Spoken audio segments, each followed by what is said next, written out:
아버지, 어찌하여 우리에게 오늘도 새 생명을 주십니까? 우리는 알지 못하나 그저 우리가 일상으로 보내듯 그저 허무하게 하루가 지나가지 않을 줄로 믿습니다. 오늘 저희들의 인생 가운데 주님의 계획을 펼쳐 주시옵소서. 보다 더 거룩하게 하옵소서. 보다 더 온전하게 하옵소서. 보다 더 저희들이 지혜롭게 하여 주시옵소서. 이 한 날을 살아도 후회함이 없이 살도록 마음을 다하고 뜻을 다하고 힘을 다하여 주 하나님을 사랑하는 한 날이 되게 도와주옵소서. 오늘도 누구를 만나든지 복음을 전하게 하여 주시옵시고, 우리가 예수 이름 말할 때 은과 금이 할 수 없는 일들이 벌어지게 하여 주시옵소서. 하나님 한 사람 한 사람 오늘 말씀을 붙들고 간구할 때에 하나님과 온전히 소통하는 은혜를 허락해 주시옵소서. 언제나 우리의 기도가 하늘에 상달되었음을 알아볼 수 있는 참된 기도자가 되도록 우리의 기도를 도와주옵소서. 예수님의 이름으로 기도하옵나이다. 잠언 11장 20절 말씀입니다. 잠언 11장 20절 한 절 우리 다 함께 읽도록 하겠습니다. 읽겠습니다. 마음이 굽은 자는 여호와께 미움을 받아도 행위가 온전한 자는 그의 기뻐하심을 받느니라. 아멘. 마음이 굽은 자에 대한 이야기가 오늘 소개되고 있습니다. 오늘 말씀의 제목은 마음이 펴지는 자입니다. 마음이 펴지는 자. 우리의 삶은 언제나 우리의 마음을 반영하고 있습니다. 특히 우리의 행동 하나하나에는 추적해보면 그에 해당하는 마음이 어느 구석인가 있더라는 거죠. 그래서 우리는 우리의 행위를 통하여 자신의 마음을 살필 줄 아는 지혜가 있어야 합니다. 표정이나 말투나 태도나 더 큰 동선으로 드러나는 행위 속에 우리의 마음의 색깔과 또 그 마음의 크기와 마음의 상태가 숨길 수 없이 반영되고 있다는 사실을 우리는 잊지 말아야 합니다. 그래서 언제나 거울에 자주 좀 서십시오. 자신의 얼굴을 보고 자신의 표정을 보고 눈빛을 보고 혈색도 보고 좀 자가 진단을 할 수 있어야 합니다. 왜냐하면 오늘 본문에 보시면 마음이 굽은 자는 여호와께서 미워하신대요. 무조건 저와 여러분이 하나님은 날 사랑해 우기고 살 것이 아닙니다. 마음이 굽은 자는 여호와께서 미워하신대요. 마음이 굽은 자는 어떤 자일까요? 여기서 구분이라는 뜻은 두 가지 의미를 여러분에게 소개할 수 있습니다. 첫 번째는 속이다예요. 속이다. 거짓이 포함되어 있는 마음을 의미하죠. 결국 그 거짓이라고 하는 것은 진리를 벗어나는 것을 말합니다. 그래서 속이다라는 의미 하나와 바른 길에서 벗어나 구부러지는 길로 가다라는 뜻이 이 구분이라고 하는 단어에 포함되어 있는 의미입니다. 한마디로 마음이 바르지 못한 자, 그 사람이 바로 마음이 굽은 자입니다. 여러 가지 특징을 소개할 수 있겠지만 시간 관계상 성경에 등장하는 큰 특징들만을 소개하면 다음과 같습니다. 먼저는요, 하나님의 말씀을 듣지 않아요. 마음이 굽은 자는 다른 사람의 이야기를 들으려고 하지를 않아요. 자기 마음이 굽어져 있기 때문에 그 굽어진 마음대로 가려고 하는 거죠. 조금이라도 그걸 들려고 하면 뭐라고 합니까? 내버려 두라고 말을 합니다. 대표적인 인물을 소개하자면 출애굽기 7장 13절에 그러나 바로의 마음이 완악하여 그들의 말을 듣지 아니하니 여호와의 말씀과 같더라. 성경과 또 일치하는 그 역사를 들여다보면 마음이 굽은 사람은 언제나 하나님 말씀을 안 들어요. 자기의 마음대로 살더라는 것이죠. 마음이 펴질 수밖에 없는 하나님의 말씀을 들음에도 불구하고 그는 자기의 고집을 꺾지 않습니다. 자기 스타일을 내려놓지 않습니다. 많은 사람들이 얘기를 해줘도 못 알아듣습니다. 그냥 자기 마음 그 굳은 상태로 계속 가지요. 저와 여러분은 하나님의 말씀에 언제나 귀 기울이는 자가 되어야 합니다. 그래야 마음이 펴집니다. 하나님의 말씀은 기준입니다. 우리의 마음을 언제나 그 말씀에 비추어서 내가 얼마나 비뚤어졌는지, 얼마나 굽어졌는지 항상 살펴야 합니다. 혹시 건축 도구 중에 평형계라고 하는 걸 보신 적 있습니까? 조그만한 빨대 같은 관 안에, 투명 관 안에 형광색 물이 담겨져 있습니다. 그리고 그것을 땅바닥에 탁 놓으면 이것이 기울기가 어떻게 되는지를 보여주는 도구이지요. 무엇에 기준한 것입니까? 지구 중력입니다. 어디를 가든 지구 중력에 따라 그 물이라고 하는 존재를 탁 하면 중력에 따라서 탁 펴지게 돼 있죠. 하나님의 말씀은 우리 인생의 최상위 기준입니다. 그래서 언제나 우리는 자신의 마음을 하나님 말씀을 찾아서 비추어 볼 수 있어야 합니다. 내게 있는 이런 마음은 하나님의 말씀과 어떻게 대비되는가? 내가 과연 지금 품고 있는 이 마음들은 맞는 마음인가, 틀린 마음인가? 살필 줄 아는 지혜가 있기를 주의 이름으로 축원합니다. 두 번째 특징은 하나님에게서 마음이 떠난 자입니다. 그러니까 이게 참 기준점이 있죠. 하나님 안에 있으면서도 마음이 굽어진 사람이 있다 없다? 있어요, 여러분. 마음이 굽은 목사님, 마음이 굽은 장로님, 마음이 굽은 권사님, 마음이 굽은 그리스도인들이 얼마나 많은지 모릅니다. 참 힘들어요, 힘들어. 근데 그 굽어진 마음은 점점 하나님과 멀어지게 만듭니다. 그래서 결국 그 굽음이 굳음이 되면 나중에는 아예 하나님을 떠나버려요. 신명기 29장 18절입니다. 너희 중에 남자나 여자나 가족이나 집하나 오늘 그 마음이 우리 하나님 여호와를 떠나서 그 모든 민족의 신들에게 가서 섬길까 염려하여 독초와 쑥의 뿌리가 너희 중에 생겨서. 쓴뿌리라고 그러죠. 결국 굳은 마음, 굽은 마음이요, 쓴뿌리 같은 존재래요. 그리고 그것이 나중에 자라서 어떻게 합니까? 아예 여호와를 떠나게 만들어 버린대요.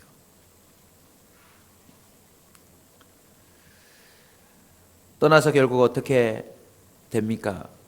다른 우상을 섬기더라는 것입니다. 굽은 마음은요, 우상 숭배입니다. 우상 숭배. 하나님께 굽히지 않는 마음. 다른 것이 확실하고 맞고 이것이 정답이다라고 우기는 마음들. 그것이 결국 그 인생으로 하여금 하나님과 상관없는 자처럼 살도록 만들라는 것입니다. 그런데 여러분 아시다시피 우리의 마음은 처음부터 굽은 마음이 아니었습니다. 하나님은 바른 마음을 우리에게 창조해 주셨습니다. 어떻게 굽어졌죠? 마음이 바르지 못한 굽은 마음의 특징 네 번째입니다. 유혹에 넘어가는 마음이에요. 첫 번째는 하나님의 말씀을 듣지 아니하는 마음이고, 하나님에게서 마음이 떠난 자이고, 우상 숭배하는 자이고, 네 번째는요, 유혹에 넘어가는 거예요. 저와 여러분이 이러저러한 유혹에 넘어가면 마음이 굽어져요. 사사기 16장 16절입니다. 날마다 그 말로 그를 재촉하여 졸음에 삼손의 마음이 번뇌하여 죽을 지경이라. 사탄이 어떤 존재인 줄 아세요? 매일 날마다 우리의 마음이 굽어지도록 재촉하는 자예요. 소름 돋지 않습니까? 자신의 힘으로 사자의 입도 찢어버릴 수 있는 삼손도 언제 마음이 굽어져 버려요? 날마다 그 말로 그를 재촉하여 졸음해. 다시요. 날마다 그 말로 그를 재촉하여 졸음해. 오늘날에도 사탄이 온갖 세상의 미디어와 또는 그런 사람들을 동원해서 저와 여러분을 날마다 그 말로 그를 재촉하여 졸음에 우리의 마음을요 굽어지게 만들어요. 이게 녹음이 되면 나중에는 그 사람이 없는데도 혼자서 그걸 재생하고 앉았죠. 그리고 마음이 탁탁 굳어져요. 생각하면 할수록 분하네. 이러면서 각도가 더 굽어지는 거죠. 다섯 번째 특징은 교만한 마음입니다. 너무 많은 것을 얘기한 듯 싶지만 사실은요, 이 다섯 가지가 한 마음이에요. 하나님 말씀 듣기 싫어하죠. 결국은 그 마음이 떠나죠. 우상 숭배하죠. 유혹에 넘어가죠. 결국은 교만으로 똘똘 뭉쳐요. 역대하 25장 19절입니다. 네가 에돔 사람들을 쳤다고 네 마음이 교만하여 자긍하는도다. 네 궁에나 있으라. 어찌하여 화를 자초하여 너와 유다가 함께 망하고자 하느냐 하나.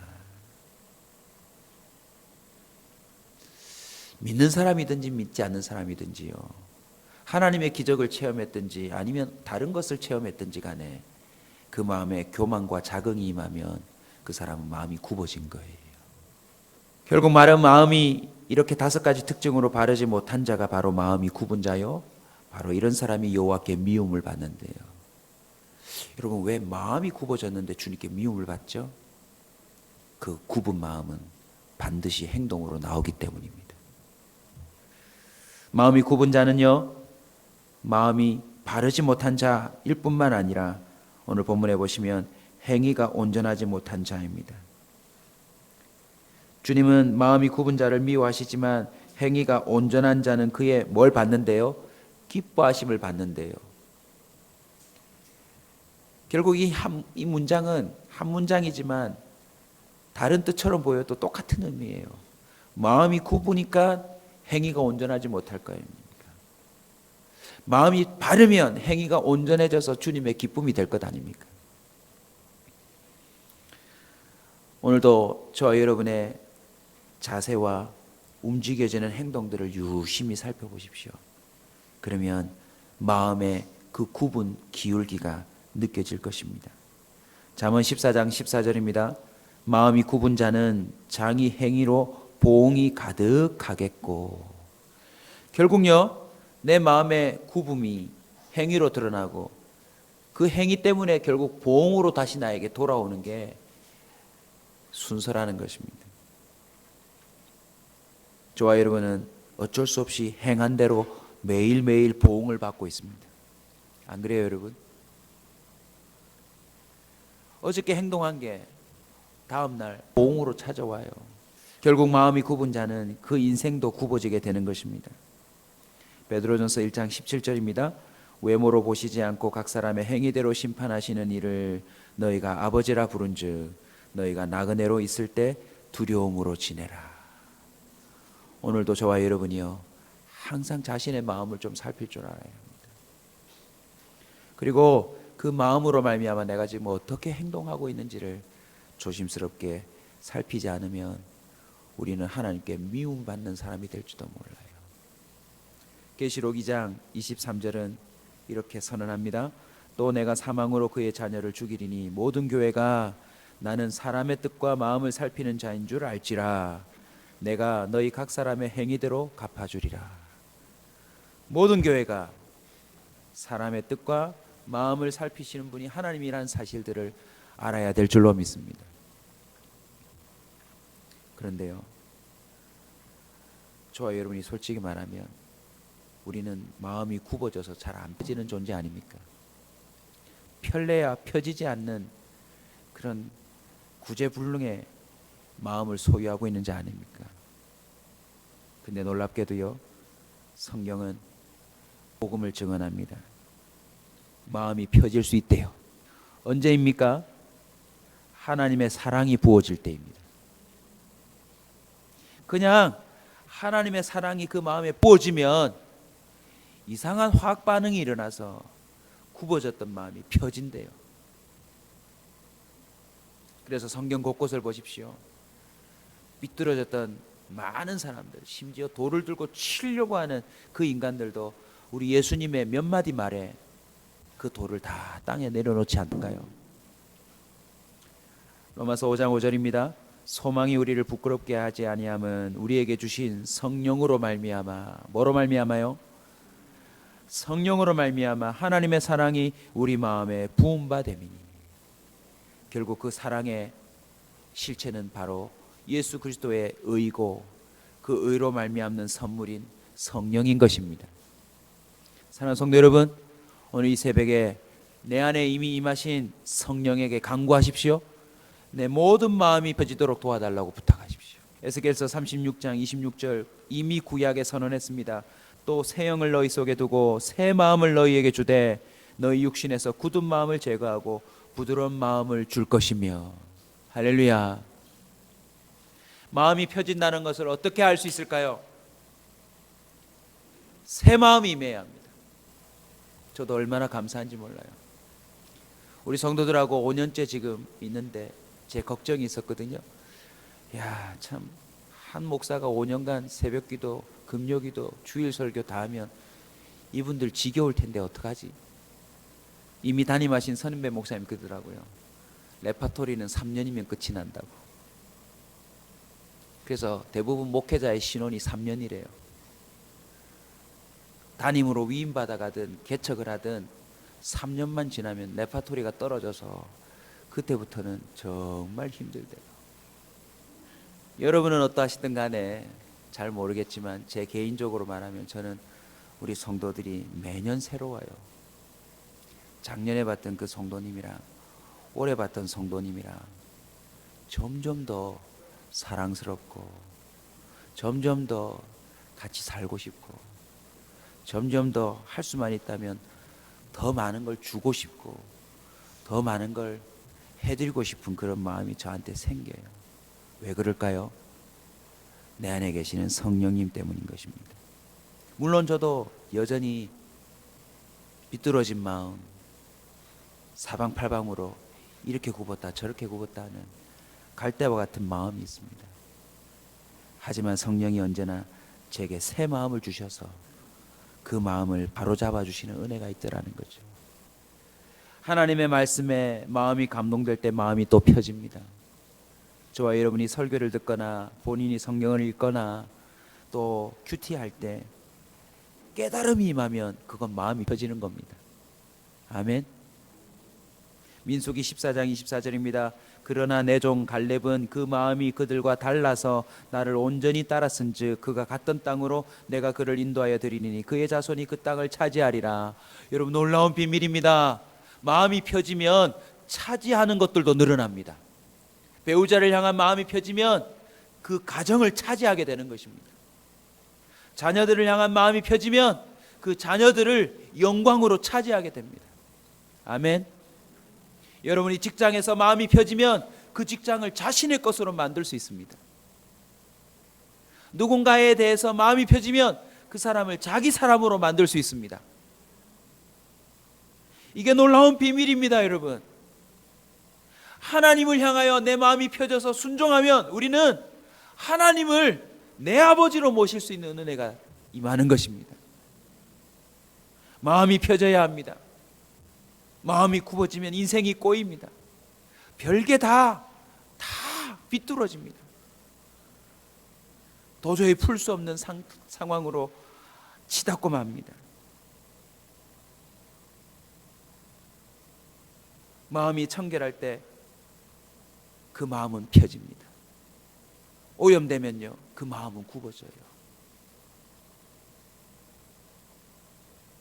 어르신들 보면 허리가 노화되고 허리에 병이 생기면 비뚤어지고 굽어지는 것처럼요, 마음이 청결하면 우리의 영적 태도가 딱 바르게 설 수 있다는 사실을 기억하셔야 합니다.